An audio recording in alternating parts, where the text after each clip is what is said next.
We good? Yeah, I'm Okay. I'm literally sitting here waiting for you to start doing something.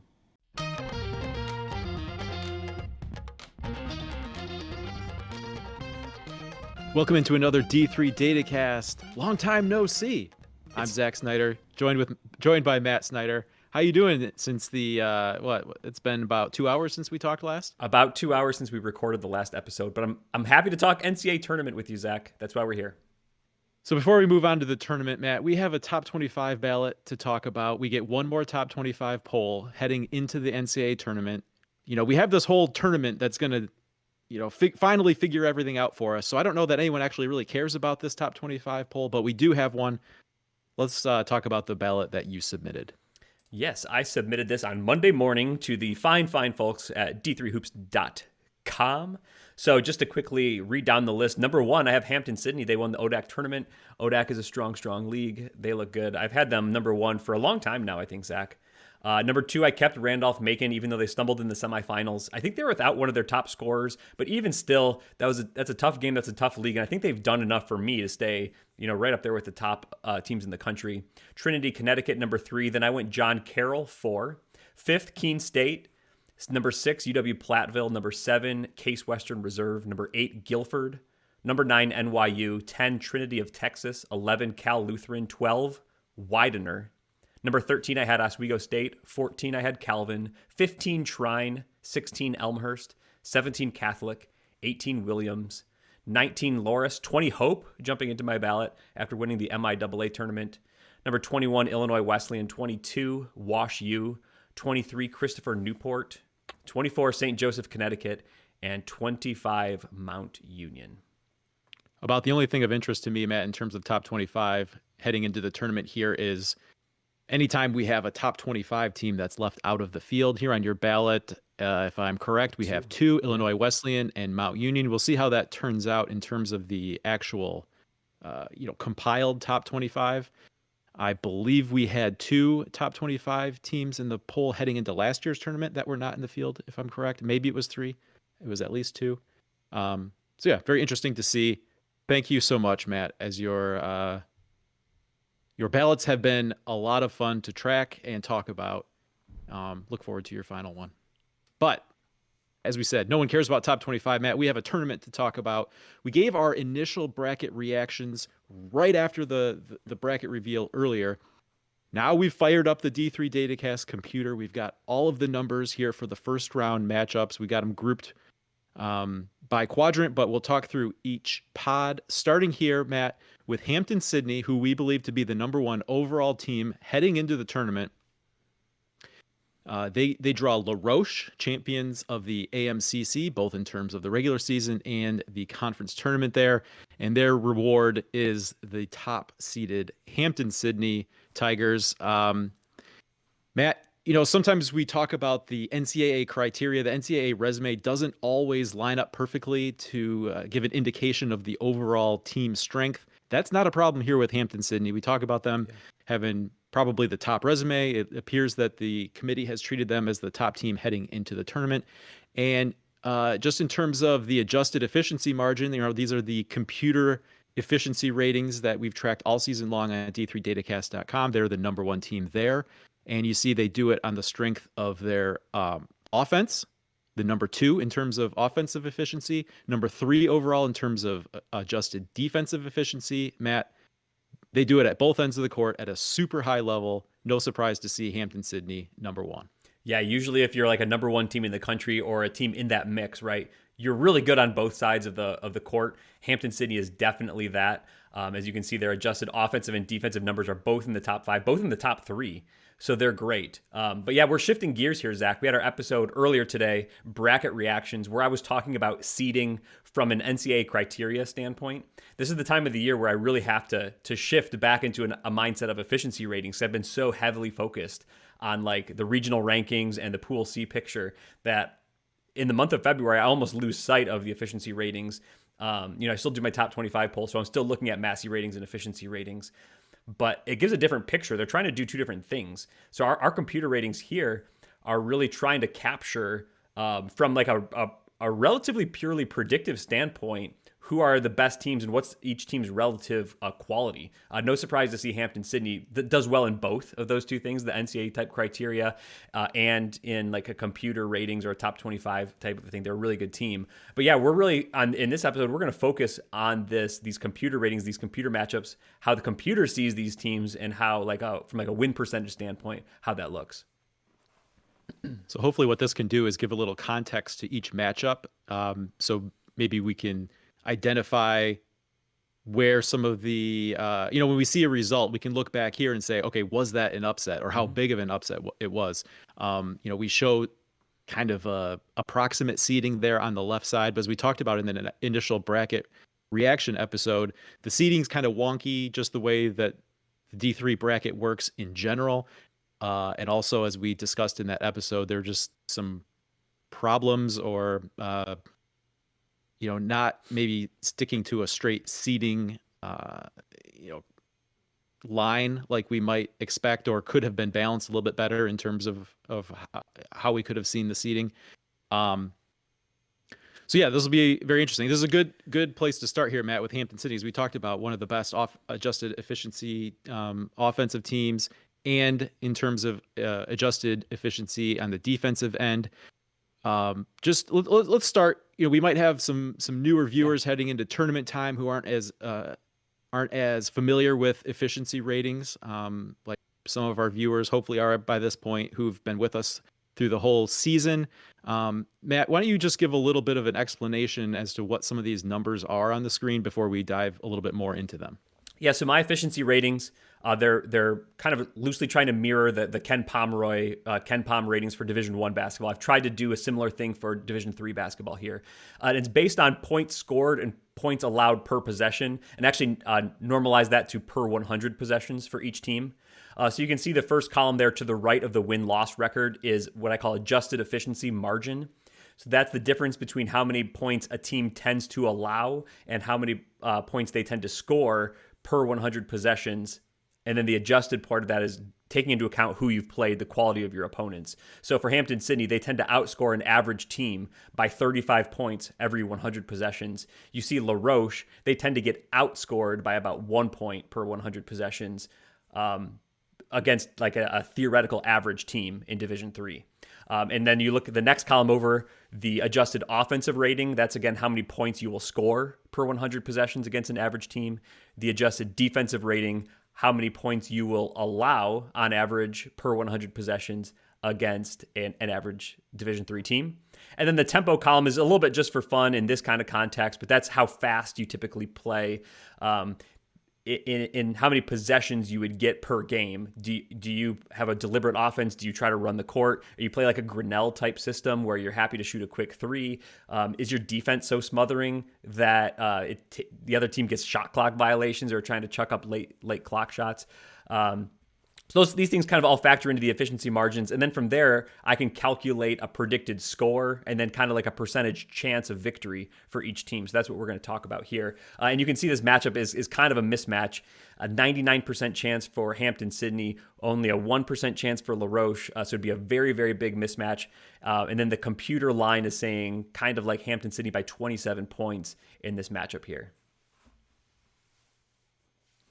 So for those offensive and defensive numbers, about 100 would be average. So as we're talking about really good offenses, they're going to be numbers that are well above 100. Mm-hmm. Really good defenses will be numbers that are significantly below 100. And here, so you look at La Roche, the offensive number 100.6, the defensive number 101.5. So you're talking about a pretty average overall Division III basketball team.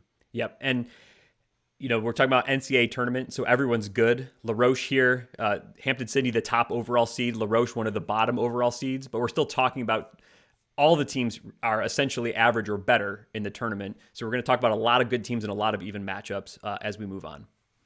So no surprise, Matt, if La Roche were to beat Hampton Sydney, that would be an upset. That'd be the biggest upset, I think, of the tournament, yeah. All right, joining those two in the Hampton Sydney pod are Stevens and Farmingdale State. Matt, this one the computer sees as a slight favorite for Farmingdale State, 59% in terms of win probability, if you want to look at it that way. If you want to think about it more in terms of like a betting line or a point spread, it would be about 2.5 to Farmingdale on Farmingdale side there over Stevens. Yeah, this is definitely an interesting one. Now looking at a computer ratings, or at least my computer's been pretty high on Farmingdale State. They were a team that wasn't going to be in the bubble picture had they not won the Skyline tournament. Stevens won the MAC Freedom tournament, but they might have been still a bubble team in the conversation. But then we look at the computer. My computer thinks Farmingdale might be a little bit better than Stevens. Now this is an interesting one. For Farmingdale in particular, is they don't play a very strong schedule. So how they get their rating is they beat rather soundly a lot of middling to worse level of competition on their schedule. So it'll be interesting to see Farmingdale playing a team like Stevens in a matchup that's still fairly even overall. It's like a 60-40 matchup, a little bit tighter than 60-40 by the computer. But how does Farmingdale State compete on this level? We're not talking about Skyline competition here anymore. We're taking a step up into Stevens, so that'll be interesting. We did see Farmingdale State almost pull off the upset of the tournament last year. They had a shot to beat Christopher Newport at the buzzer that didn't go in, and we saw Christopher Newport cut down the nets in Fort Wayne. So we know Farmingdale State can compete on a high level, at least in previous years. So it'll be interesting to see what they do this year. The computer likes them rather highly, and they get it done a little bit more with their offense than their defense. Stevens, we saw them the MAC Freedom champions. They're, and I was going to say a little bit more balanced of a team, but they're, I think, a little bit more defensive focused. They definitely, you try to take it into the paint, and you might get your shot blocked because they got a big man down low that's a very proficient shot blocker. So it'll be interesting to see, can they get it done on the defensive side of things? The Farmingdale offense versus the Stevens defense is what you watch right here.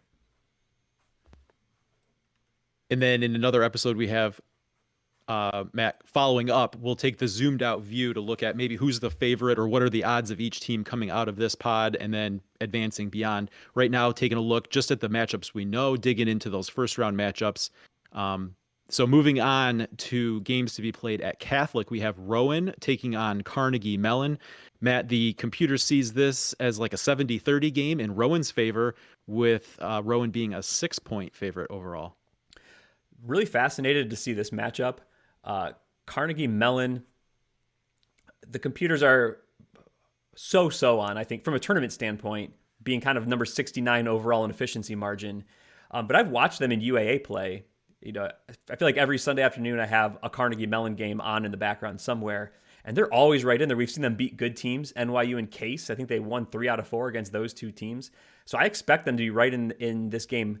This is a game that they can win. I'm a little bit surprised to see that the computer thinks it's 70-30. I would have it a lot tighter than that.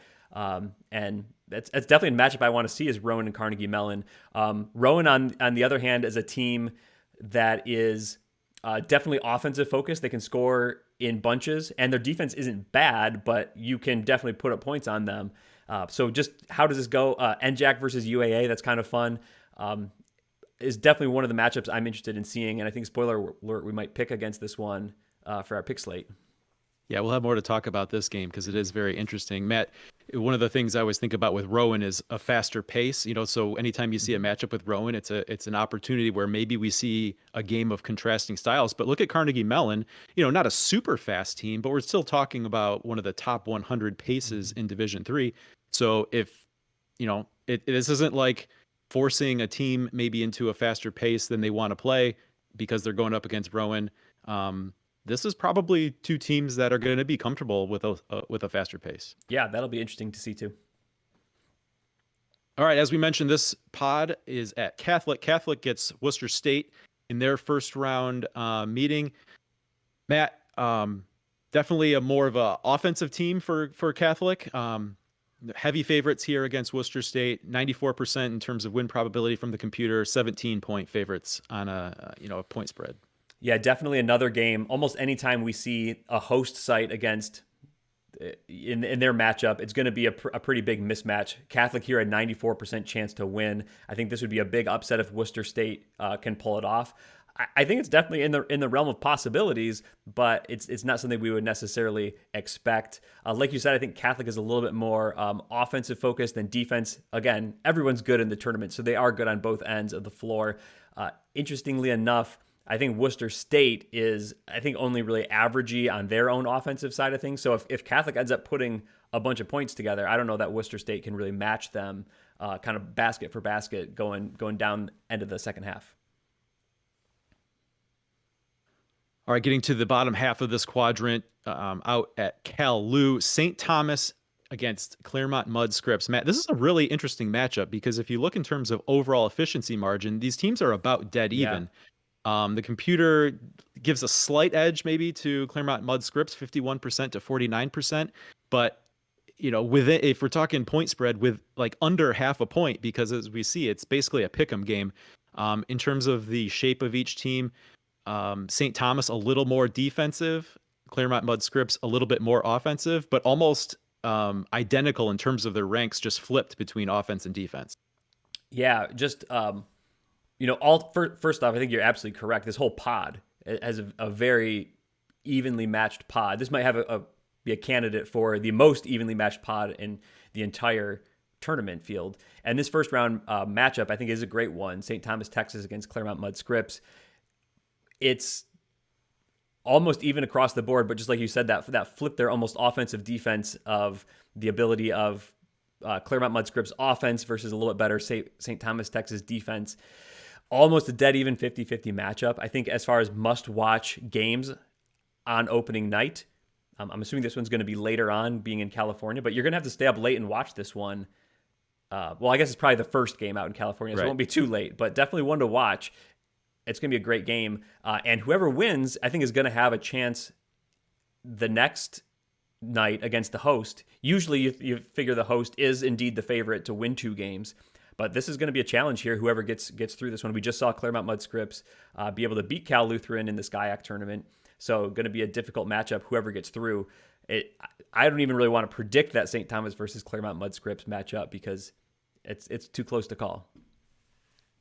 And not only did CMS beat Cal Lu to earn their way into this tournament, but that gave them a 2-1 advantage over Cal Lu. So it's something that we saw also in the regular season. You're right. All right. So as the host, Matt, Cal Lutheran is the favorite here. 75% chance they win the opening round game against Whitworth here, according to the computer. 7.5 point favorite.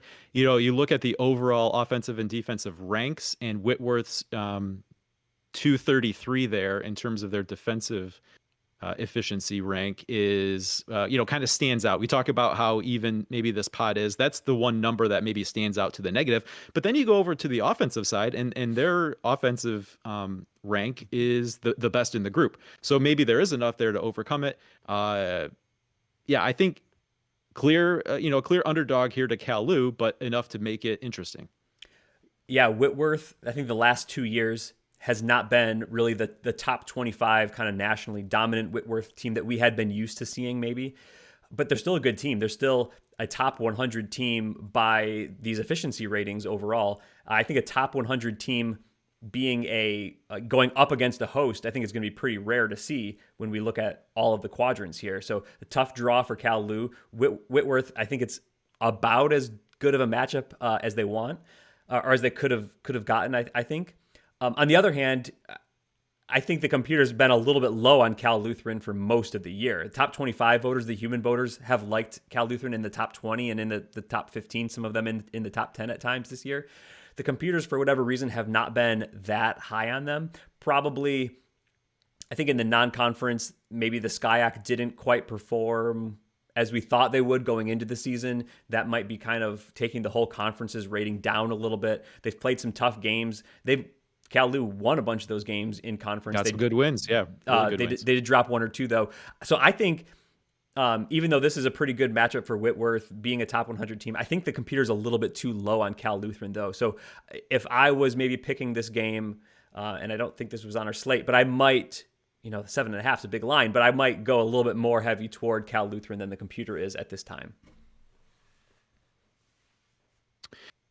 One more pod here in the Hampton Sydney quadrant, Matt. It's another Region 10 pod, although it sees Nebraska Wesleyan going down to Texas to join the group there. Nebraska Wesleyan will take on Centenary, a game played at Trinity.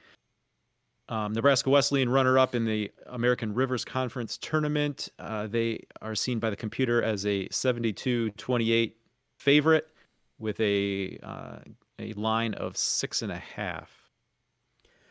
Yeah, for me, one of the least surprising reveals of the whole bracket was to see Nebraska Wesleyan end up in a Region 10 pod. I think we knew one of those American Rivers teams was going to come out there.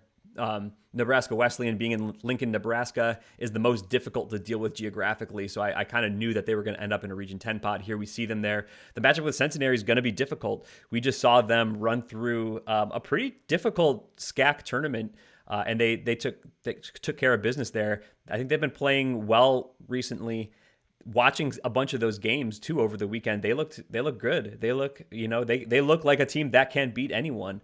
Nebraska Wesleyan, we know that they play in one of the most difficult conferences in the country, the American Rivers, at least from a standpoint of a bunch of good teams. I think they're maybe lacking a nationally elite team, but Loras, Dubuque, Nebraska Wesleyan, Central, they were all teams that are really good and they can compete with these teams. So we know Nebraska Wesleyan has played a high quality caliber of team this year. So it'll be interesting to see, Centenary just won the SCAC tournament. Nebraska Wesleyan has been battle tested as well, lost an overtime tournament championship game themselves. Really interesting matchup. Computers definitely do favor Nebraska Wesleyan, but about 1 in 4 chance or so for Centenary to win this game. So would not be completely unreasonable to see maybe a SCAC matchup in the Saturday night game in this pod. Yeah, we figured the SCAC would be a 2-bid league. What Centenary did, they forced their way to make it a 3-bid league. Matt, really interesting to see the defensive metrics here dead even between Nebraska Wesleyan and Centenary. So it could just be one of those matchups where, sometimes one team's hitting their shots and the other team's not. Could be enough of a difference for Centenary there against Nebraska Wesleyan. Maybe a closer game than people would have expected, just, seeing it without any sort of context within a bracket. And Nebraska Wesleyan runs his own defense. We know Trinity, Texas runs his own defense. I don't know enough about each team's particulars to say if it's the same type of zone defense, but we know Centenary has seen zones before, so maybe they won't be completely thrown off by the Nebraska Wesleyan defense. One of the interesting things come tournament time is teams, you get out of that conference play where you know everyone so well, and then you play a team that maybe you haven't seen in years, or maybe you've never played up against. So a contrasting style. If you have any context for a type of a style a team might play, I think that could really help you in that kind of matchup.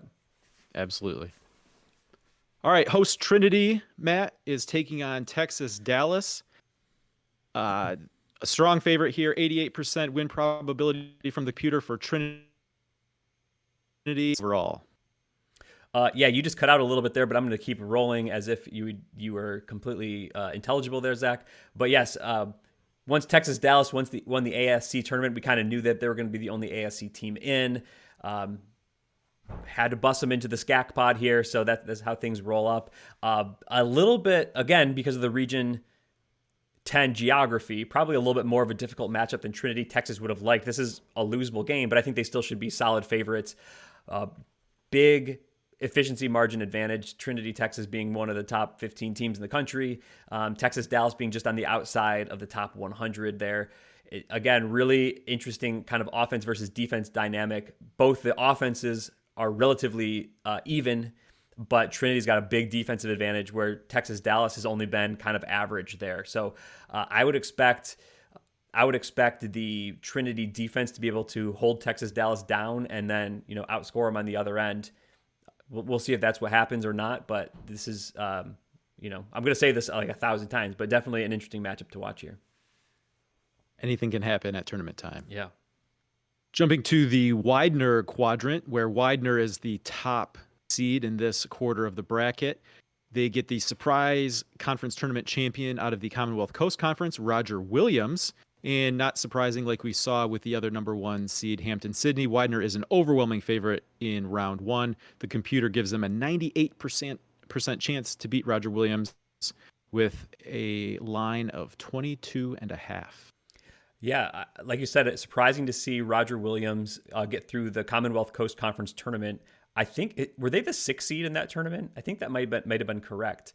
Um, Fifth or sixth. The Commonwealth was so crazy, it ended up yeah, being a 5-6 final. Yeah. Yeah, my point was going to be though that I think that was a relatively even conference. I think Nichols had kind of led the way most of the season.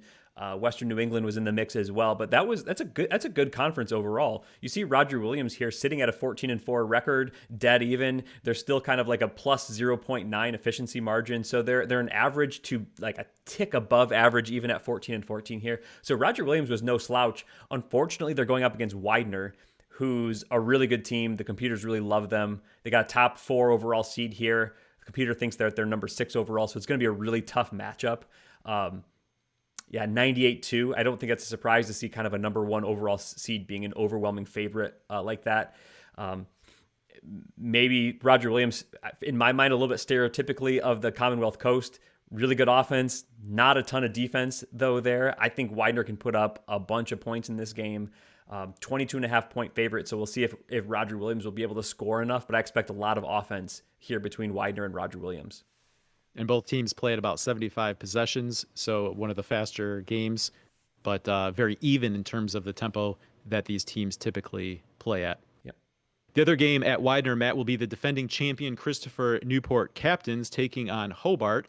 And it's here we should say that the computer profile here is built over the course of a season, and this Christopher Newport group is certainly not the group that won the national championship last year, and not even in terms of the roster that we saw to start the season.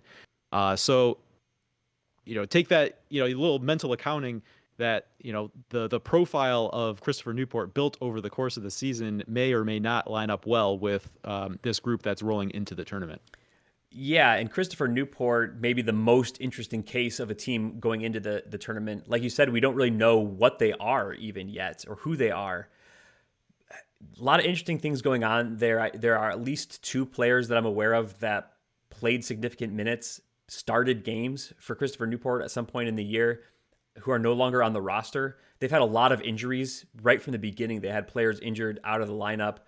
I don't know any of the dynamics there. I just wonder if they like the roster they have is who they have now, and maybe if they can just kind of move forward. And not that losing guys or players at the team is ever good, but I wonder if there was just an unknown there and they didn't know what the rotations were going to be or who's in, who's out, who's practicing, who's not. And now at least they know what that's going to be. And maybe they can move forward. They're still a good team. There's still a ton of talent on that roster that's left. We saw like Trey Barber is one of the guys who's not there anymore. It looks like he's not listed on the roster last I saw. They still have John Hines who's there. They still have a bunch of other guys. I'm going to blank on my Christopher Newport roster right here as I try to talk about them. There's still a bunch of good players here. Both Hines are there. Both Hines, Colin Hines. Yeah, exactly. Yeah. They could come out of this pod and win it. Like that's totally in the cards. They could lose to Hobart. This has been the Christopher Newport we've seen this year. They've had as high of highs as anyone in the country, and they've had as low of lows as anyone that's going to be in this tournament field here, essentially. Don't really know what to make of them, but you're right. It's hard looking at the computer numbers that have come across the different points of the season. Some guys have been injured, some guys have been out, some guys have been back, some guys, who knows. I thought they played pretty well in the Coast to Coast Conference tournament with this group. So if they can carry it in, I think they can be just super successable there. I'm surprised to see their offensive numbers as low as they are. Defensively, their numbers are still great, just fine. If they can, I saw, especially early, they were just missing a ton of shots that it seemed like that they were going to make when I was watching them, like back even in November. If they can get a little bit of a roll offensively, I think they can make almost as deep of a run as anyone in this tournament. Again, they could lose to Hobart, right? This is like a 70-30 game that the computer thinks it's like a 2-possession game for the computer line. Hobart's a good team coming out of the Liberty League, winning the championship there. Just kind of solid across the board, offensive and defensively, a top 100 team. Anything could happen in this matchup. Fascinated to see what happens of this pod. Yeah, I mean, through all we talked about over the course of this season, Christopher Newport put up a pretty elite defensive metric right there. And then just think of like what we saw from John Hines in Final Four, in Fort Wayne last year. If they're playing great defense and he's heating up like he did, suddenly Christopher Newport looks a lot more dangerous than maybe they have over the last couple months. Yep. Next pod here, Matt, will be played at Oswego State. Really interesting game here on the neutral court between DeSales and Williams. DeSales a slight favorite here, in kind of the hand wavy seating we have here. It's a 5-12 game, but DeSales just a 62-38 advantage in terms of the overall win probability and just a 3.5 point game on the computer line. Yeah, I think this is another candidate for maybe one of the strongest overall pods in the entire tournament. I think DeSales Williams is a fantastic matchup for fans. The quality of the two teams, I think, is they don't want to see each other probably this early in the tournament. The computer really likes DeSales, what they were able to do in the MAC Freedom. Like a top 10 team in the country is what it thinks of DeSales. Computer's not as high on Williams, more like 40. So they were kind of more like a watch list team for me personally in my top 25 process throughout the season. But we saw them. They beat Trinity, Connecticut in the regular season and then lost to them in the tournament final. So we've seen them play and beat some of the best teams in the country. NESCAC is always a difficult gauntlet to run through in the regular season. They won the number 1 seed in the NESCAC tournament, got to the final, lost that in a game that they were competitive with till just the last couple of minutes with Trinity. Williams could absolutely beat DeSales. DeSales could absolutely beat Williams. This will be a great one to watch. Again, this is like DeSales' strength seems to be their offense. Williams' strength seems to be their defense. I love these types of matchups where it's like, what's going to give? Who's gonna win out there? Is Williams going to have to try to match DeSales basket for basket, or are they going to be able to shut down Williams? That's going to be what's interesting to see. Going to be probably a really slow game. I know, Zach, you like to look at the tempo metrics. Two of the slowest teams in Division III. And just for that alone, it'd be interesting to see like what the possession metrics end up with. Is it going to just like really grind the game to a halt? I don't know, but if it's a low scoring game, then it's the lower the number of possessions, then the lower the point differential is likely to be. So it could be anyone's game with just a couple minutes left, maybe a possession or two. You see a 3 go in, buzzer beater opportunities. This would be a great one to watch. And with those tempos, two teams ranked 400th or slower. I'm not going to say worse. I'm going to say slower here. On one hand, you could make the argument in a game that's going to be that slow, or you think that's going to have that few possessions. On one hand, you could say, okay, the team that maybe is a little bit better offensively has the advantage because they'll be able to maybe just score that extra bucket. But on the other hand, you could just as easily make the argument, okay, the team that is better on the defensive end, better at preventing a team from scoring, has the advantage in that grind of a game. So it'll be just interesting to see it play out.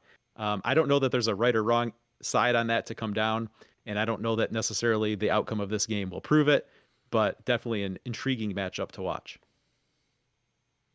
All right, our host, Oswego State, Matt, draws Babson, just a 15-13 record overall, but as you see there, the computer still likes Babson as a top 100 team. Not overwhelmingly. They're at 98 overall in terms of adjusted efficiency margin. Oswego State given an 88% chance to win this game and is favored by 13 points overall. Oswego State was a team that I've ranked highly all season long. I think a lot of human voters have. They were expected to be kind of like a top 10 team nationally. They've kind of ended up that way. One hesitation I have for them, though, is their schedule overall is not that strong. I feel like the only really opportunity they had all season long to prove how good they are on a national stage was out at the Las Vegas D3Hoops.com Classic, where they went 1-1. I think their matchups were Case Western Reserve and Clark, maybe. Was that their matchups? And they lost the Case and they beat Clark. And I think for me, that's really the only 2 games that we got to see of teams that they played that were maybe more on equal caliber as they were. They ran through the SUNYAC regular season relatively easily. I know there were some tight games in there. And then up to the SUNYAC final where they lost to Newport. This is going to be a tough pod for Oswego State, even though they're hosting it, to come out of. I think Babson's relatively dangerous, even as like a 15-13 NUMAC team.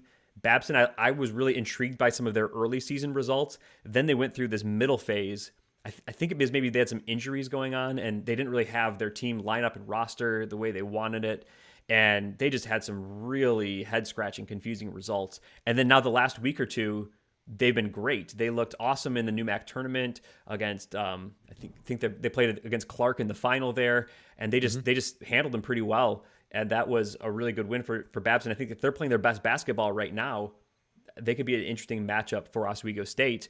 If Oswego State can get past them, then the DeSales Williams winners looming. So this is a really difficult pod for the host. Probably we'll have to see the numbers again. We'll go with the full bracket breakdown. I think tomorrow's episode will be interesting to see Oswego's odds of coming out of this pod that they're hosting. I think they're definitely the favorite. They're the best team, I think, but it'll be tight. Another really interesting pod here, Matt, to be played at Keene State. I love this matchup here. Eastern against TCNJ. So many similarities in terms of the way these teams ended up here. Yeah. Probably two really kind of maybe bubbly teams coming into conference tournament week. Eastern makes the run, really impressive run through the MAC Commonwealth. TCNJ makes the run through the NJAC, including knocking off Rowan in the semifinal. Not surprisingly, this is going to be another one of those really close first round games. The computer gives Eastern a slight edge, 54% win probability there for Eastern, and but just a 1-point favorite. Yeah, Eastern looked great in the MAC Commonwealth tournament, especially in that final against Widener. They just very impressive. Controlled that, dominated that game. Really strong. They've been playing their best basketball. If you want to talk about peaking at the right time, that's Eastern right now. I think they're a great team. Their efficiency ratings have been climbing just over even the last week or two. They're now like a number 36 type team. They were a team I considered at the back end of my ballot this week that we went over at the beginning of the episode. There's a version of the ballot where I had Eastern penciled in there at like number 25, eventually took them out. But yeah, they're a team that they could make a huge run just the way they're playing right now. I think they're a great team. Similarly, TCNJ, right? I ended up watching a bunch of NJAC games this week. Their game against Rowan, every time Rowan would come back, they would get it like right into the lane and score a bucket at the rack. They had a huge lead against Stockton in the final, and then Stockton kind of came and made it tight, and TCNJ pulled back away. Every time I thought like, oh no, the other team's going to reel them in, they just had another run in them and were able to outlast. So TCNJ is a fascinating team. I think, yeah, this is kind of like an anything goes kind of a game. 54-46 computer matchup, 1-point computer line spread. Really fascinated to watch this one. Matt, what was it? Maybe a month and a half ago now, we did our episode on dark horses, trying to look for like who could be this year's Whitewater. The team who makes that late season run, gets into the tournament, may not have been in the tournament otherwise, and then is able to continue that through. We saw Whitewater make their run all the way to the Final Four. I can't help but feel that Eastern and TCNJ fit that profile, and whoever emerges from this first round game could be this year's Whitewater. I don't know. We'll see. Yeah, that's a great call. Keene State playing host, Matt, to this pod. They get Marymount here in the first round. Overwhelming favorite here, not surprisingly, a highly seeded host like this. Keene State, 95% chance to win from the computer, 18-point favorite overall. The computer sees Keene State as a top 5 overall team. Yeah, I think Keene State's strong. Marymount is no slouch at a 9-2 or 9.2 efficiency margin. But yeah, you're right. The computer thinks that Keene State is one of those, top 5-ish teams overall in the whole country. From that standpoint, it predicts that Keene State is gonna kind of roll in this game. 18-point line. I wouldn't completely sleep on Marymount. They're definitely a good team. Top 100 defense for sure. Their offense is only so. It's going to be, I think, difficult for them to score consistently on Keene State. We know that Keene State's like a veteran lineup, a lot of great players. So they've kind of been there, done that in the tournament. They've been like a Sweet 16 team before. So I do expect Keene State's quality and kind of experience to win out. Wouldn't completely rule out Marymount, but definitely be a strong upset if they were to overcome the Owls. Yeah, a lot to overcome there. The computer sees Keene State as a top 10 offense, top 10 defense. When you're really good on both ends of the court, you're a really good team. Yeah. Final pod here in the Widener quadrant, Matt. Hood gets Penn State Harrisburg in a game to be played at Guilford. Hood, one of those Matt Commonwealth teams. This is the Widener quadrant, but it's also the Matt Commonwealth quadrant, right? Yeah. Between Widener, Eastern, and Hood. It's been a good season for Hood, getting knocked off by Eastern. I think maybe, of the three, they're the one that's maybe being forgotten about, but they are favorites here in the first round against Penn State Harrisburg. The computer gives them a 71% chance to win this opening round game and likes them by 6.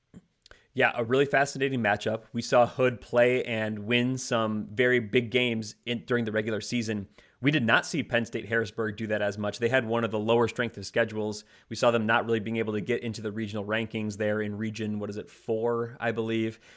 So getting a chance to play a team like Hood, who we saw kind of in the fringes of the top 16 discussion between the top 16 reveal, the week 3 regional rankings. I think they maybe would have been in the top 16 and then kind of just fall out. Harrisburg was never really in that mix. Here they have an opportunity, though, in this pod to show it. 24-4 overall record, won a lot of games. They have some really great players on their team, Penn State Harrisburg. I think this is fascinating one to watch against Hood. Again, one of those like Hood's defense versus Harrisburg's offense.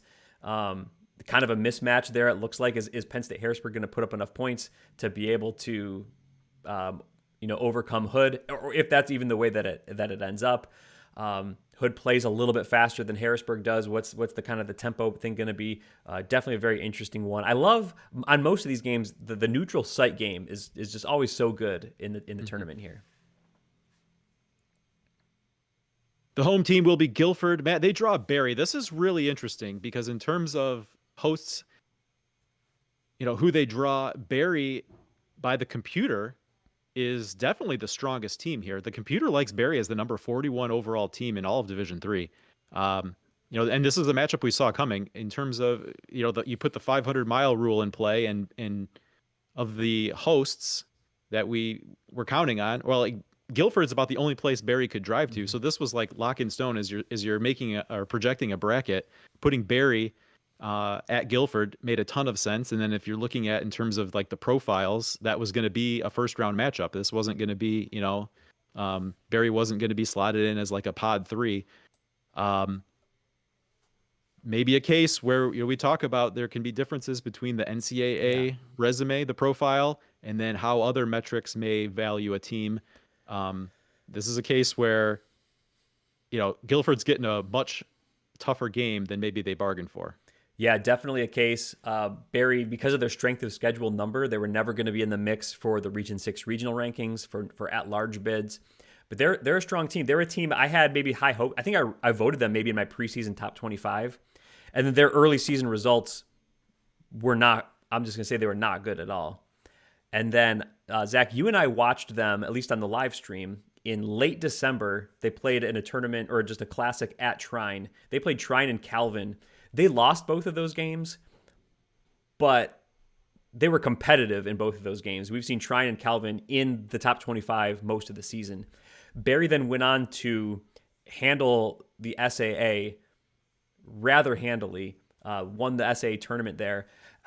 The concern about their rating it being so high is maybe they've done it against a conference that's not at a top tier level. Maybe they've beaten bad teams by a lot.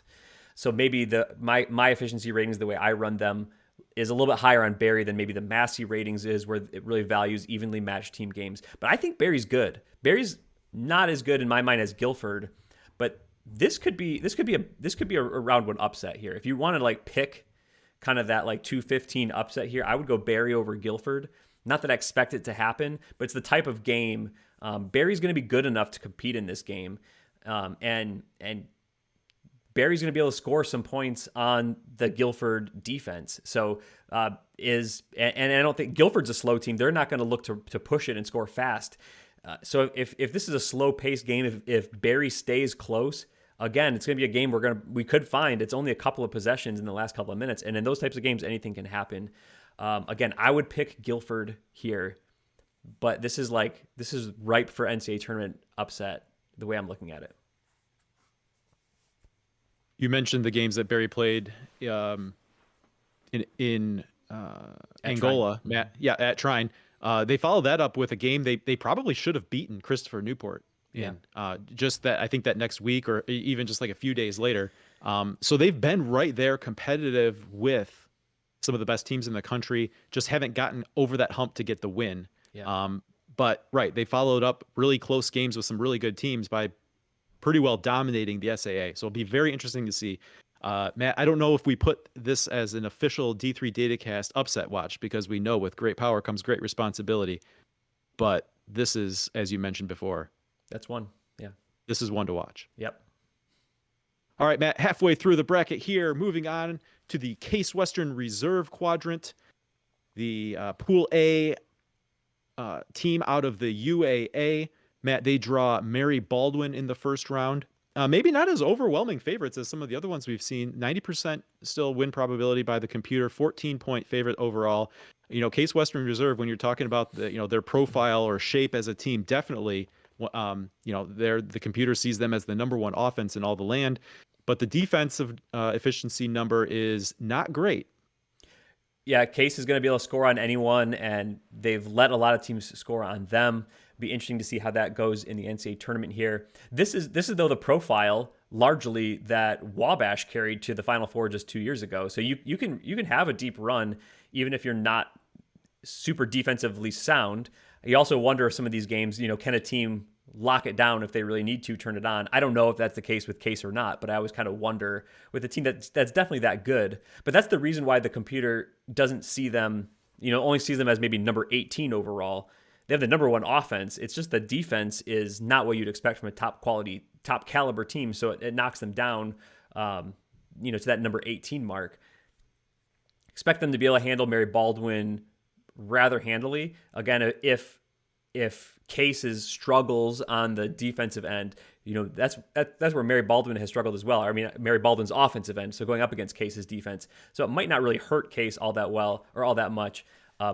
But I think Case just has the firepower to make this a relatively easy game, let's say. And joining Mary Baldwin at Case, Matt, we have another one of those really interesting matchups between Hope and Anderson overall in terms of overall adjusted efficiency margin. The computer sees Hope and Anderson of similar quality, but it's another one of where these kind of are two teams, opposite sides of the same coin. One a little bit better offensively, one a little bit better defensively. And so it should be another great game. The computer likes Hope just a little bit better, gives a 56% win probability for the Flying Dutchman on a computer line of 2 points. Yeah, Hope's a team that we saw just win the MIAA tournament. They beat Calvin in the semifinal, then they beat Trine in the final.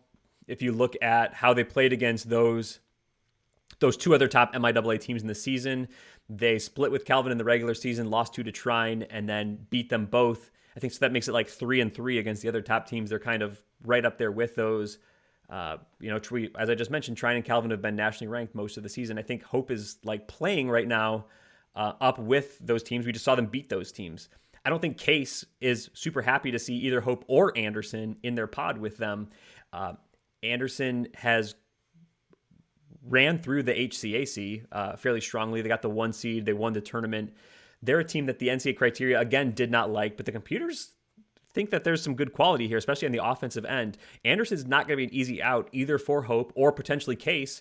That's going to be a tough second-round matchup for Case Western, no matter who gets there. That's not one that they're super excited to see.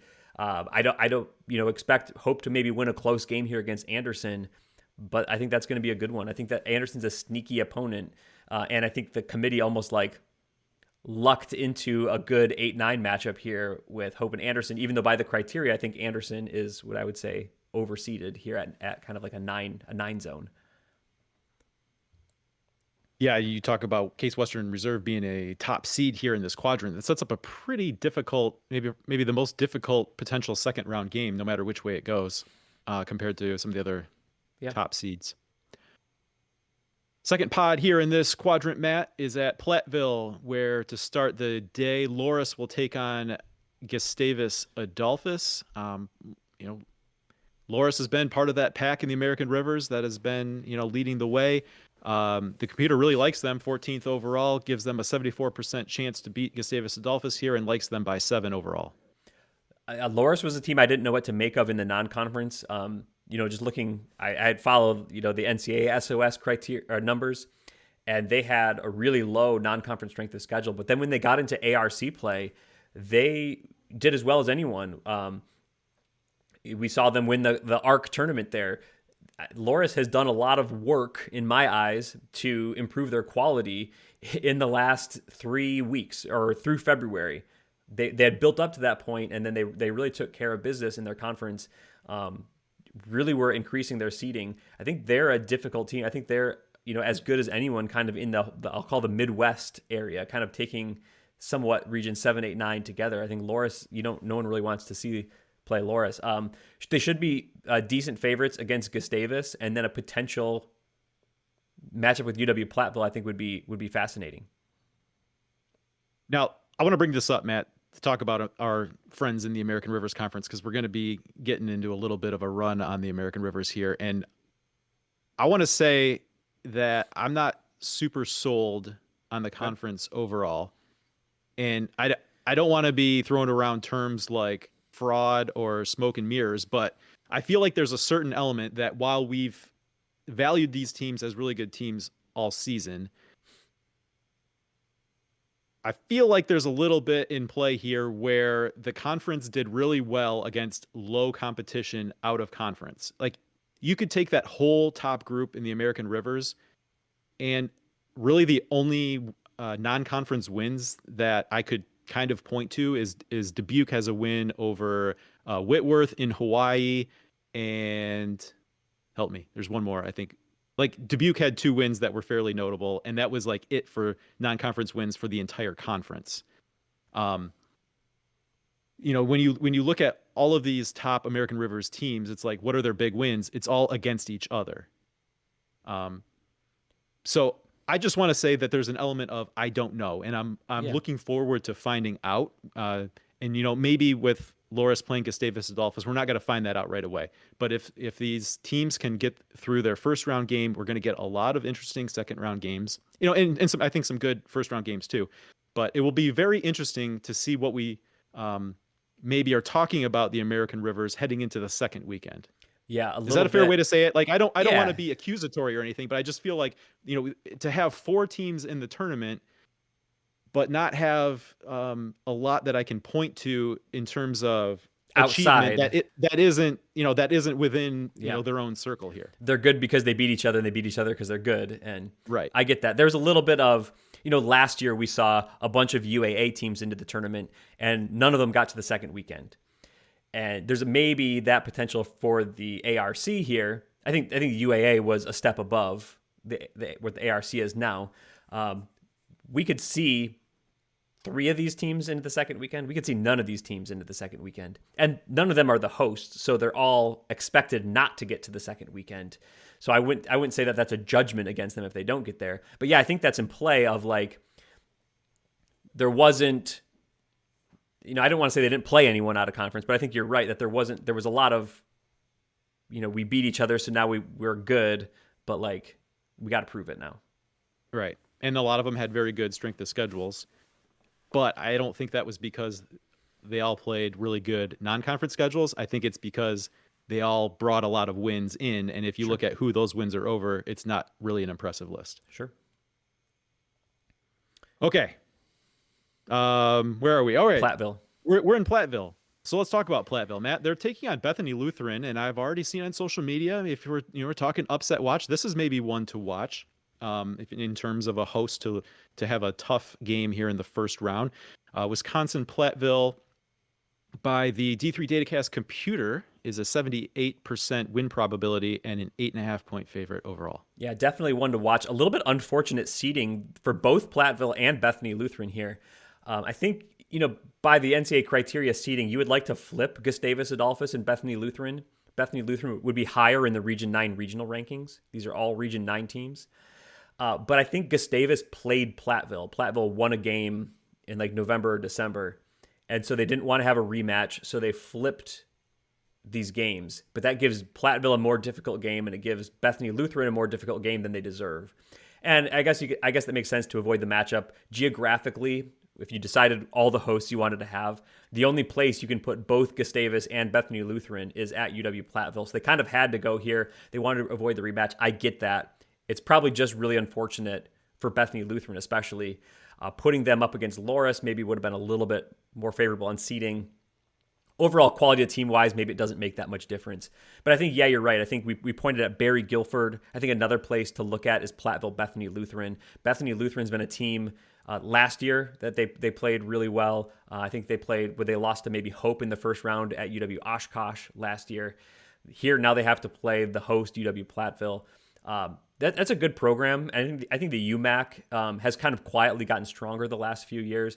It's really difficult next to the MIAC and the WIAC to really stand out there. But I think Bethany Lutheran is strong. Would not be, I mean, it's almost like a 75-25 game here. So like flip a coin, get two heads. That's as likely as it is basically for Bethany Lutheran to beat Platteville. That can happen. All right, let's move to Angola, Indiana, Matt, where Trine will play host to a game between Co and Wabash. Again, another American Rivers team here with Co. As we mentioned in our bracket reactions, this one kind of piqued my interest just because Co and Wabash were together at an early season tournament at Illinois College. They did not meet each other just based on the differing results in the first round of that tournament at Illinois College. But here they get each other. And I think this is going to be a really good one, Matt. 64% win probability chance from the computer for Co, but just a 4-point line overall. Yeah, Wabash winning the NCAC. I think they look strong in that conference. That conference was down all year. It'd be interesting to see the winner of the NCAC compete with the regular season winner of the ARC, kind of a league that we think of as top quality and a league that we thought was way down this year, kind of meeting up in this first round neutral site game, and just kind of how that plays out. That's kind of one of the dynamics of this that's interesting to me. Wabash, I talked about their Final Four profile being kind of all offense, no defense. They're that to a lesser degree this year. Defense is stronger than we saw, or at least rated stronger than we saw that Final Four team. Offense, again, not quite as strong as those Jack Davidson teams was. Flip that around for Co. They rate really, really well defensively. So again, love that offense versus defense dynamic, and it could play out here in this game at Trine. And then Trine as the host, Matt, they get Fontbonne. They are 90% favorites in terms of win probability and 14-point favorites on a computer line. Yeah, you would have really liked to send Fontbonne to Wash U, but they've already played this year, so I think that's why they go up to play Trine. This should be a game that the Thunder win fairly handily. Fontbonne, the SLIAC champs, but that's a third tier league or so. Not saying they can't bite Trine here, but I would expect the Thunder to be able to handle their business. The Griffins of Fontbonne are only more average offensively and defensively. I think Trine's an excellent defensive team. They can maybe struggle offensively at times if their three-point shots aren't falling, but overall they get it done, especially with Fred and Cortez Garland in the mix. This year, that's a dynamic they didn't have last year. I think that's really made the difference as far as like Trine in the tournament in kind of like a top 16 mold there. I think Trine gets it done now this year on both sides of the court. And our final pod in this quadrant, Matt, is at Wash U, where to get the day started, Dubuque will play Illinois College. Matt, we talked with that Co-Wabash game that those two teams were at the Illinois College event. Illinois College did defeat Co as part of that tournament. So interesting to see them get matched up here with another American Rivers team. And, having defeated Co, obviously, that seems to suggest they could easily compete with Dubuque, although the computer sees Dubuque as a favorite. 70% win probability overall and 6-point favorites. Yeah, always a little tricky for a team like Illinois College out of the Midwest Conference. I think it was the Illinois College and Grinnell show this year. The rest of the conference didn't really compete well with those two teams. Illinois College, they're going to have to reach back to their non-conference. I think they tried to do a good job in non-conference this year, go to teams like Co and Wabash was in the mix at that event. Try to get, I think that was at Illinois College, right? So getting teams of that quality to play them this year, I think that's going to help them in a game like this. Who knows what's going to happen? I think that's been the challenge for those Midwest Conference teams, though, is to get enough of those games. Are you going to be able to compete with Dubuque? On the other hand, as you were mentioning with the ARC, Dubuque was a team that I watched a handful of times on stream this year. And although the computer numbers have really, really liked them, I sometimes struggle. I mean, I'm not an eye test guy, so ignore everything I'm about to say. I sometimes struggle to see it with Dubuque when I watch them. They're a team I did have at some point in my top 25. Then I would watch them. I'm like, I just don't know how this is all working right now. Fascinating one to see. Fairly sizable 70-30 winning percentage for Dubuque. So we'll see if that happens. In my mind, this is a closer game than that, even though the line's only 6 points. So I guess it is fairly close. Yeah, I think you're right. And then just to go back to the point I was making earlier about potentially signature wins, Dubuque with the two that stood out. The other one was they did win at St. Norbert earlier in the year. So to whatever extent that's a notable win, that was the other one I think that the American Rivers could claim it. Teams that win at St. Norbert are great. Yes, and hopefully advance very far into the tournament. Yes. All right, Matt. Wash U draws Wisconsin Lutheran. This could be another sneaky game. Look at what the computer thinks. Kind of a 2/3, 1/3 chance. Just 4.5 point favorite for Wash U over Wisconsin Lutheran. Yeah, I believe I sent you a SMS text message during the Northern Athletics Conference Championship game that you ignored, which said, I think Wisconsin Lutheran is legit sneaky good. They were handling St. Norbert very, very well. St. Norbert was their only loss in the regular season. Again, Northern Athletics Conference I think that was their only loss in the conference. Was that right? Maybe I'm making stuff up. I know that they had lost. They had lost to St. Norbert. They had lost to St. Norbert. Maybe they had another loss. I forget. Don't hold me to any accuracy in this podcast. But then they came back and they really handled them in the Northern Athletics final. I think that was a good win. I think Wash U's good, but they're a team in the whole UAA was kind of like this. They would play a weekend, and maybe it's just because they're on the road. And it's like, man, like Wash U's a mess. And then they would play at home the next weekend, and you'd be like, man, Wash U is definitely one of the 20 best teams in the whole country. So it's hard to know what they make of them. If I'm remembering a Hilltopper blog tweet, UAA conference play, Wash U did go undefeated at home. So this being at home, I think is a big deal for Wash U. But I would definitely watch this Wisconsin Lutheran game. If you want like a really big underseed to maybe get through their pod, you might pick Wisconsin Lutheran as one of your favorites to do that. I like it, Matt. One quadrant to go. Let's go on to the Randolph-Macon quadrant. Randolph-Macon will host Baruch in the first round. Baruch making another NCAA tournament, champions of the Cognac, and their reward is a trip to Crenshaw Gymnasium, where Randolph-Macon faces gets a 96% win probability here from the computer and is favored by 19 points. Like we talked about with Hampton Sydney, a really high overall adjusted efficiency margin there. Number 2 overall. You look at the offensive number, it's elite. The defensive number, it's elite. Randolph-Macon is elite. Yeah, we kept waiting. Start of the year, when I do my preseason computer ratings, that kind of takes the last few years into account. Randolph-Macon was high, and we said, yeah, but Buzz Anthony graduated and Miles Mallory graduated, and they have some guys left from those teams, but they got some new guys in. But come to the end of the year, we're a long way away from any of that data factoring into my results. Randolph-Macon's still right up there, one of the top couple of teams in the country, neck and neck with Hampton Sydney. They split with Hampton Sydney in the regular season. Randolph-Macon's still great. They're still hosting a quadrant. They're still anchoring a whole quarter of the bracket. They're a great team. They get it done all over the court. Great program. Josh Merkel's a great coach. They just feel like they're rolling, and I don't know when the Randolph-Macon train is going to stop, but I don't think it's this year. Always kind of a tough break for Baruch. They're a regular like in the Cognac finals. They had a tough game against Lehman that they won to win the Cognac crown and get the automatic bid. But it's like they're always going to one of the most difficult destinations, and that's just kind of the nature of winning one of the weaker conferences in D3 as your criteria numbers aren't that strong. I don't think Baruch is bad overall, but just when you stack them up against Randolph-Macon, even being a +8 team, the efficiency margin being kind of like a fringe top 100 team, Baruch's good, but Randolph-Macon is Randolph-Macon, and you expect a big win here for the Yellow Jackets. The other first round game to be played there at Randolph-Macon, Matt, St. Joseph, Connecticut, really interesting team to be there at Randolph-Macon, facing Geneva. Another team who won a lot of games, maybe Yeah. is looking for some respect. At St. Joseph, Connecticut is a very interesting team to be able to do that against. The computer likes a win probability of 72% for St. Joseph and sees this as a 6.5 point game in the Blue Jays' favor.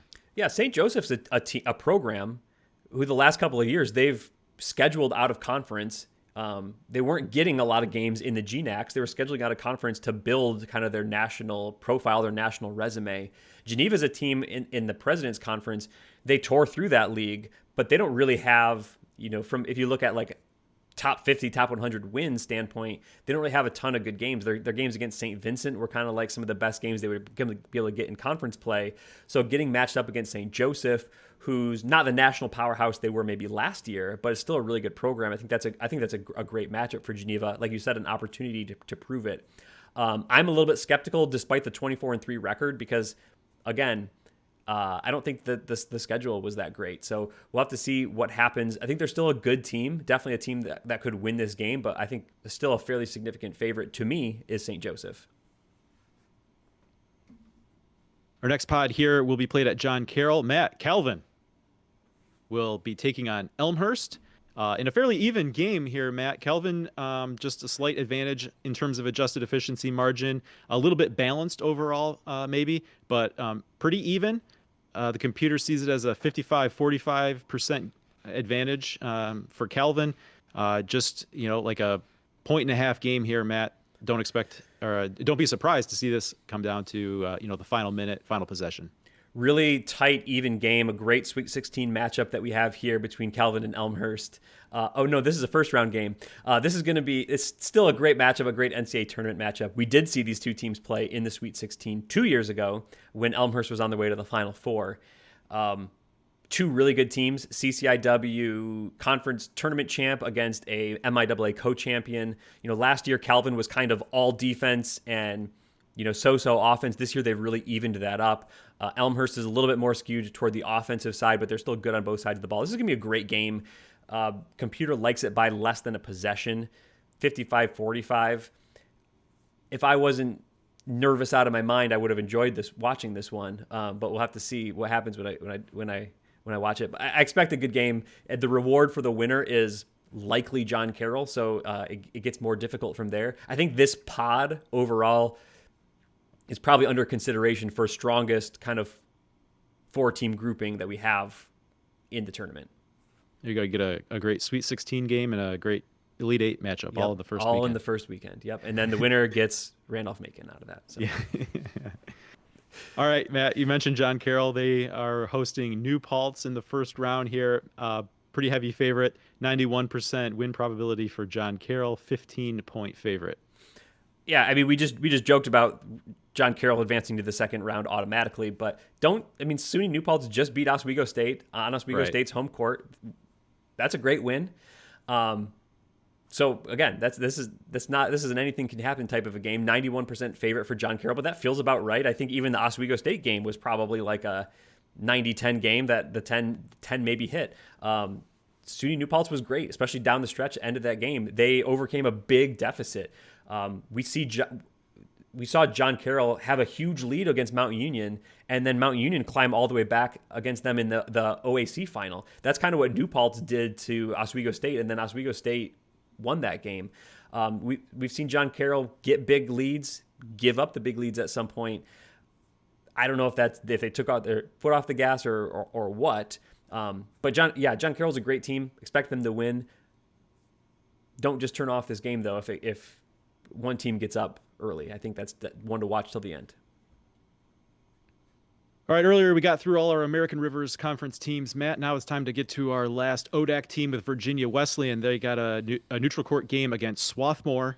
Another one of those really even first-round matchups. Virginia Wesleyan slight favorites, 53% in terms of win probability, and half-point favorites on a computer line. Yeah, Swarthmore was a team, had high expectations, top 25 expectations early, took a run of losses. It seems like every ranked team they played, they lost to by 20 points.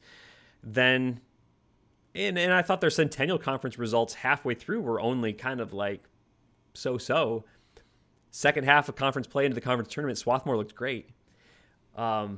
they were playing almost as well as anyone up at the end there. Won, I think it was at Johns Hopkins to win the Centennial final. I think Swarthmore's playing great right now. Virginia Wesleyan is a team who has beaten Guilford a couple times this year.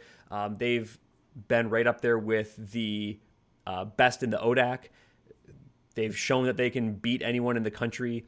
Being kind of fourth in the ODAC still might mean you're one of the best 25 teams in the country, best 30 teams. Virginia Wesleyan was on that radar for most of the season. Computer here has them 42 overall efficiency margin rank, plus 16 points per 100 possessions. Swarthmore only 53. So yeah, a really even game. Probably one of our true toss-ups of the entire first round. All right, well, one that doesn't look like a toss-up, Matt. Their host Trinity, Connecticut, will take on Utica. You look at their profile in terms of how they perform offensively, defensively. Hard to find anything to fault here. It looks elite across the board. The computer likes them as 94% favorites over Utica. And if you're putting a line on this game, we're talking probably 17-point favorites. Yeah, even for me, not an eye test guy, not a coach, don't come from a coaching background to Division III basketball here, but you watch Trinity, Connecticut, and you watch them play defense, and you just say, oh yeah, this works, right? Utica's a strong offensive team, but I would expect Trinity's defense to be able to kind of shut down Utica's offense. If that happens, then I think Trinity just kind of keeps rolling and wins this game.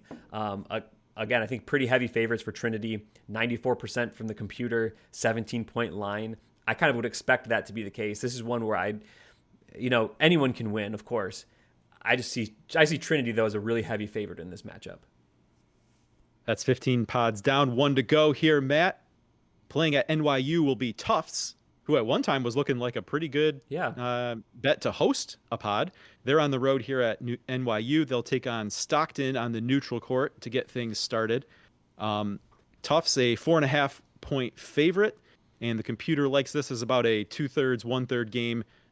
Tufts with a 66% win probability. Yeah, Tufts had a non-conference game at Keene State, I believe. And they won that game. It was either overtime or it was like right up toward the buzzer. At the buzzer, yeah. And at that point, they looked, that was still early in the season. We were still forming our opinions, but they looked like one of the best teams in the country. And they were kind of an early favorite, to be on that top line, maybe kind of like a number 1 overall seed. Then they had a trip to California, and then the NESCAC play is always a grind. They were kind of in those opportunities maybe lacking, in my mind, some top quality wins. Still a great team overall. I think a fringe top 25 team still for me, even at this point. I think they were maybe just out of my poll. So Tufts is still good. They've played a lot of really good teams. I think that's going to help them in this pod. Stockton was a team all day yesterday. We were saying, of course, is into the tournament. They're lock. No difficulties there for Stockton to get in. Difficult to know what to make of Stockton playing in the NJAC. They were a team, I think they got in. Of course, I joked about them being a lock. They were not on our radar entirely, but they got in, I think, on the strength of their results versus regionally ranked opponents. They had 2 wins against Rowan, I think, who is highly seeded. They had a win over maybe Keene State as well. I think that was another win that Stockton had.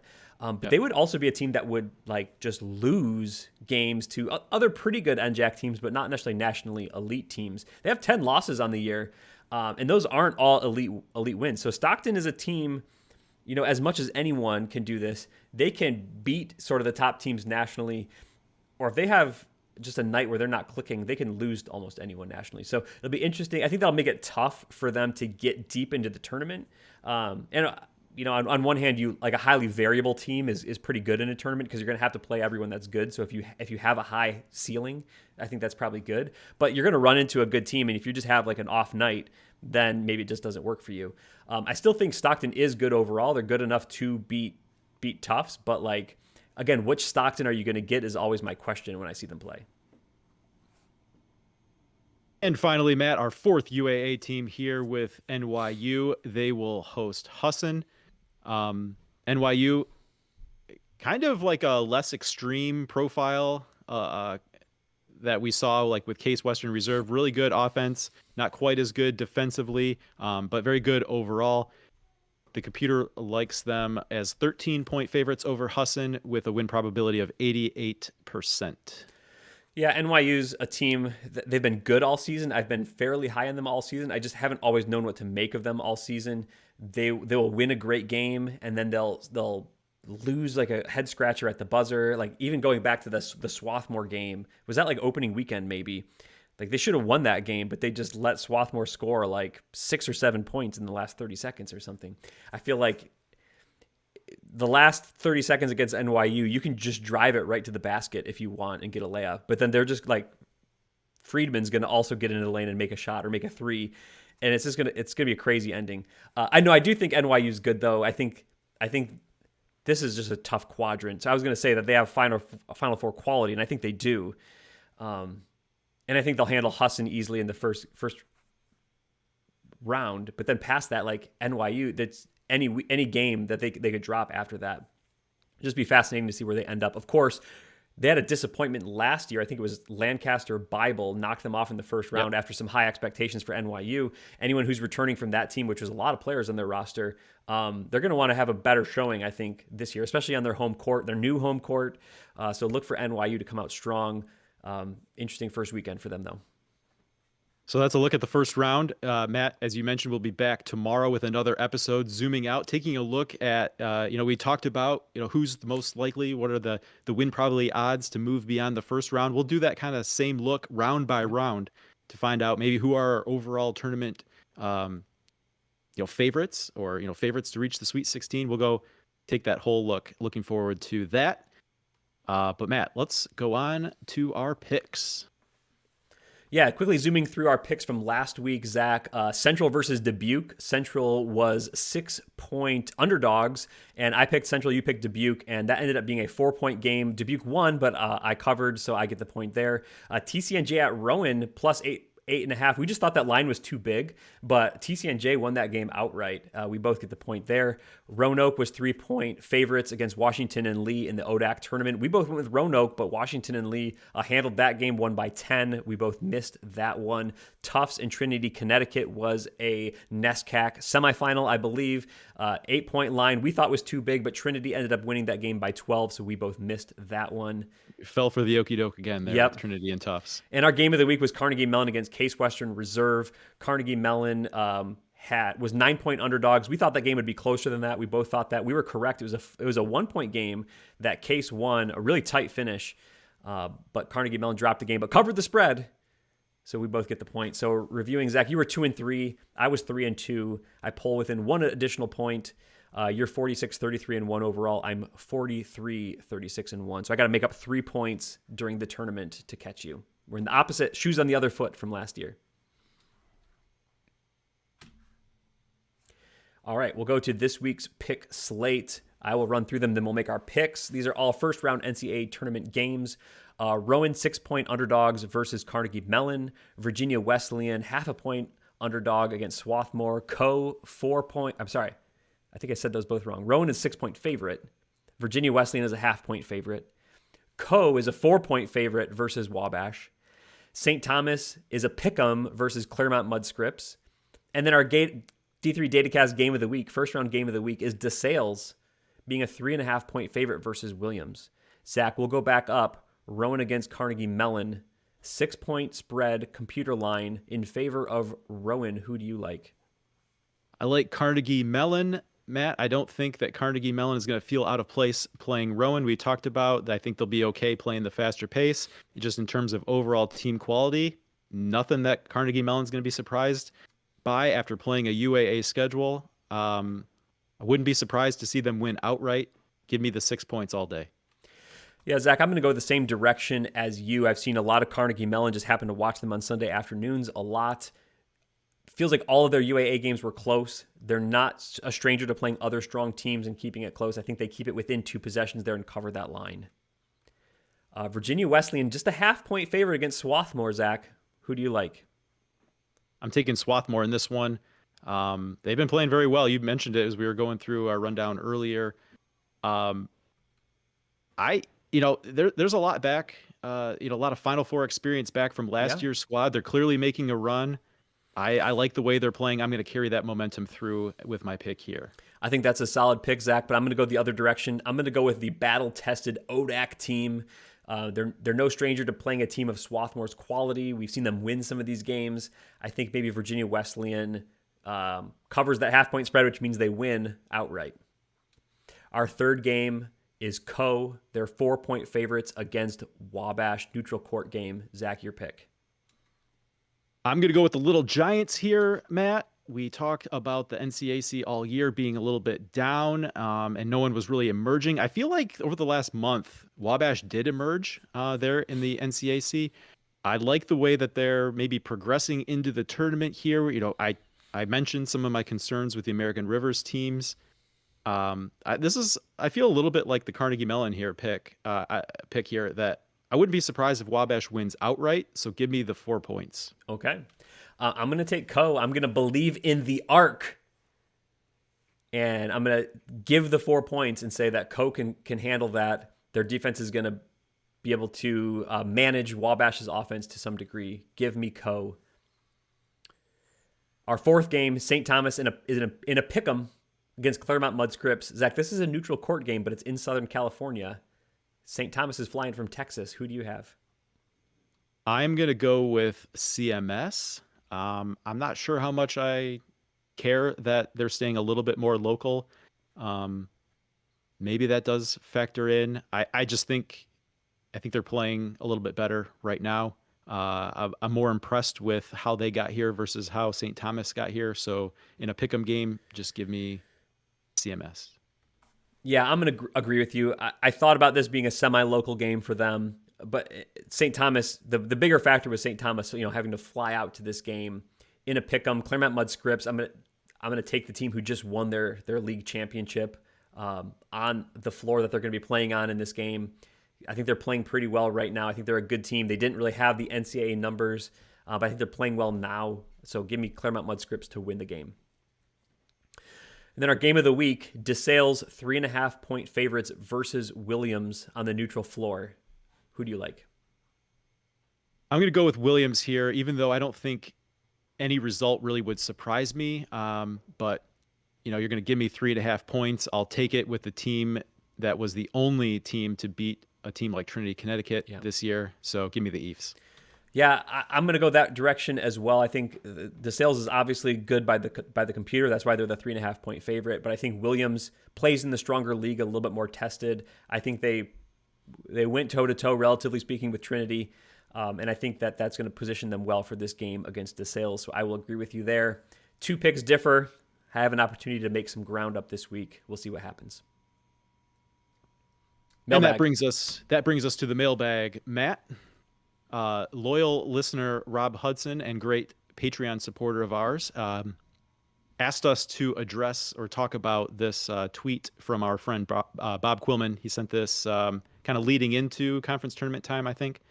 This was his tweet. So this was not something Bob necessarily asked us to talk about, but we did have a listener wanted us to respond to it. And Bob's tweet went thusly: I know everyone loves conference tournaments, but I still question why a league would want to award its AQ based on something that happens over a few days versus over a full league schedule. I think the UAA is the only league that has this right. And of course, the UAA does not have a conference tournament. Matt, do you have any strong reactions here or thoughts? I definitely get the sentiment, right? If you think that the league championship is what matters the most, and I think that's definitely always goal one for every team is to win your league, then should that be the AQ, right? I definitely understand that sentiment. For me, I think conference tournaments are one of the most fun times of the Division III year. I like that there's so much weight to it because if you win your conference tournament, you get to keep playing. You get that automatic bid into the national tournament. For me, I like that drama. I think it adds fun. I think you play the regular season for the championship, and I think that has its own meaning on its own. You get to have that trophy. You get to put the plaque on your wall, put it in your trophy case. You get to have that bragging rights over your teams locally in your conference. But I like that almost anyone can win. You get into your conference tournament. In my mind, I would like to see all conferences expand their tournaments. For us in the MIAA, we're down to a 6-team tournament. Put all 8 back in. Play those 1 versus 8 games. I know why you don't do it with the strength of schedule disadvantage and stuff, but I like those just for my own enjoyment of college basketball in the conference tournaments. I like that, and so I get that. I like that drama, that fun, that Cinderella story. You get the 6th seed going on and winning your conference tournament, getting into the tournament for maybe the first time in a long time or the first time ever. I think that's fun. I like that. But I get it from a league standpoint. If you want to get your best teams in and reward your best teams, maybe you want to think about the league champion winning the AQ. Yeah, I think you and I feel similarly about this. Again, I also definitely understand the sentiment, um, but part of me also just acknowledges that the NCAA doesn't dictate how a conference gives out its AQ, and so for whatever reason, just about every conference has made the decision that they want to give it out this way. Um, and I recognize that sometimes there's some collateral damage, right? Like, so we talk about a team like Nichols or Illinois Wesleyan who won their regular season title and isn't going to be in the national tournament. Um, but like I said, almost across the board here, conferences have decided that they want to do it this way, and I'm guessing it's because they feel like the overall student athlete experience is better this way. There's money factors and everything that we talk about if we're talking about like Division One, that's not in play here.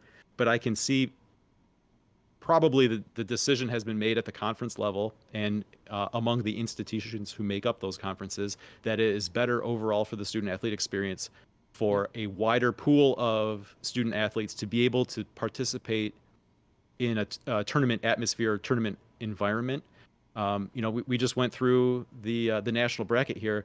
It's only 64 teams that get to play in the national tournament, but with conference tournaments, a much larger pool of players get to at least participate in some sort of end of season tournament. Yeah. Um, but I do recognize that perhaps elevated experience for additional players can come at the expense of one of those teams like a Nichols who won the regular season tournament, then gets knocked off and is left out, or is Yeah. won the regular season championship and then loses in the conference tournament and is left out of the national tournament as a result. So I think where I come down on it is just accept that that's the decision that's been made. But then also, I think it's very important that things like regular season championships be acknowledged Yeah. and celebrated for their own achievement, because they are achievements and it shouldn't be diminished. A regular season title shouldn't be diminished just because there may be a situation that played out that team didn't get the chance to play in the national tournament. Yeah. Also recognizing that now this question might be a little bit on the nose in regard to that statement. Correct. That's Okay. that's why I wanted to bring Nichols in there. I Yeah. mean, Yeah. this is Right. this is about. There's multiple examples that you could talk about. I mean, going back a year, Kelvin was in that position, Yeah. right? They Yeah. were 13-1 MIAA champions, got knocked off in the tournament final, and did not Yep. was not selected as an at-large, Yeah. right? Sucks. Yeah. So yeah, it's terrible. It feels terrible as a fan, but I don't think that diminishes that Right. regular season title. It's Right. its own accomplishment. It should be recognized and celebrated for what it is, and it is an accomplishment. Exactly. All right. Next one here, Matt from got D3 Hoops. Commenter. Yeah, we got a couple here. What is a team you don't expect to see the second weekend that you also wouldn't be surprised seeing? Do you need a minute to think about it, Matt, or do you have an answer? Because I can give an answer. Give me your answer. Okay, this is a team we've talked about a few times here, Matt. I'm gonna go with Carnegie Mellon. Okay, we talked about them a few times in terms of their matchup with Rowan. Looking ahead, potential matchup with Catholic.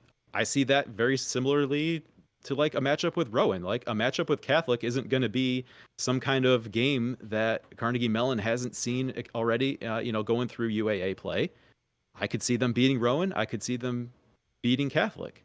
But as we talked about, they're underdogs here by the computer in the first round, and they would be similar underdogs in the second round to a Catholic in a hypothetical matchup there. So I don't expect them to see them in the second round, but I would not be surprised. Yeah, you almost gave me enough time to pull up the bracket again to look at. I think that's a good pick. I think a team that I was looking at, we talked about Eastern. I think that they're a team that could get through. They're playing really well right now. I might look at a team like Co to get out of that pod at Trine. I like I said, I think Trine does win that pod, but I think a team like Co could definitely get through. I might be looking at them. Virginia Wesleyan, I think, is definitely good enough to get through. I wouldn't pick them out of the Trinity, Connecticut pod, but I think that they could definitely get through. I don't know if I could keep on naming teams. Claremont Mud Scripps out of the Southern California pod. I think we already saw them beat Cal Lu twice. So they could beat St. Thomas. They could get through as well. And that's going to be a tough pod for anyone to get out of with those 4 teams that are in that mix. But I think that they could. Very good. And Matt, one more really important one to wrap up with here. From Jeff Pearson says here, can we get a ruling from the committee? Is it D3 Datacast or D3 Datacast? Seems to me that data has better profile/resume to warrant final selection. Now, Matt, it's funny that Jeff asked this question because this is something that we had to talk about as we were getting started with the show. So I think like in the first or second episode, I think maybe switched between pronunciations. So we actually had to take a conscious break maybe between episodes just to talk amongst ourselves and come to a common understanding of how we were going to pronounce it. And we did determine that it is the D3 Datacast. Now, potato, maybe someone else says something different. We're not going to correct them, but for ourselves, we say Datacast. Yeah, our house style is Datacast. Anyone wants to say whatever they want. As long as they're talking about us, we're happy. So I think that's fine. And that wraps up the mailbag. Matt, lots going on, lots we could be talking about. We want to make sure that we're addressing anything that our awesome viewers want us to talk about. So if there's anything for our next episode that you would like for us to talk about in the mailbag, you can leave it as a comment on this episode on YouTube. You can find us on Facebook, Twitter at D3 Datacast. Lots of ways to get a hold of us. We always love, Matt, receiving mailbag items. And, if you got something on your mind, let us know. Special thanks to the Patreon subscribers, people who have supported us through the season, kept D3Datacast.com ad-free, help us to produce these episodes. Sorry that this was a long episode. We'll be back with more tournament breakdowns tomorrow. Exciting time of year, Zach. Great job, team.